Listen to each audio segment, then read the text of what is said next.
Hello అండి, అందరికీ నమస్కారం. ఈరోజు మధురై మీనాక్షి అమ్మవారి గుడిలో జరిగిన ఒక అద్భుతం గురించి మాట్లాడుకుందాం. ఒకప్పుడు ఒక బ్రిటిష్ అధికారి ఉండేవారు. అతని పేరు రోజ్ పీటర్. ఆయన రోజు అతని ఆఫీస్కి వెళ్ళడానికి అమ్మవారి గుడి ముందు నుండి వెళ్ళేవారు. గుడి దగ్గరికి రాగానే ఆయన అతని గుర్రం దిగి నడుచుకుంటూ వెళ్ళేవారు. ఒకరోజు భయంకరమైన వర్షం పడుతున్నప్పుడు ఆయన అర్ధరాత్రి అతని ఇంట్లో పడుకున్నప్పుడు ఎవరో తలుపు కొడుతున్నట్టు శబ్దం వచ్చింది. అప్పుడు ఆయన లేచి తలుపు దగ్గరికి వెళ్ళి తెరిచి చూసినప్పుడు ఒక ఆమె ఒంటి నిండా బంగారం పెట్టుకొని నిలబడి ఉంది. రా పీటర్ అని అతని పేరుని పిలిచి తనతో తీసుకువెళ్ళింది.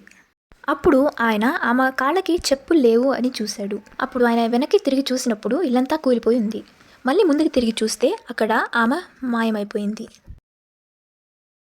ఇంకా మరుసటి రోజు ఆయన మధురై అమ్మవారి గుడికి వెళ్ళి ఆడున్న పంతులతో జరిగిందంతా చెప్పి అమ్మవారికి బంగారపు చెప్పుల్ని చేపించాడు. కెంపులు, వజ్రాలు మరియు పచ్చలతో అమ్మవారికి చెప్పులు తయారు చేపించారు. ఈ చెప్పులని పీటర్ పాదకులు అని ప్రతి సంవత్సరం ఊరేగిస్తారు. Thank you.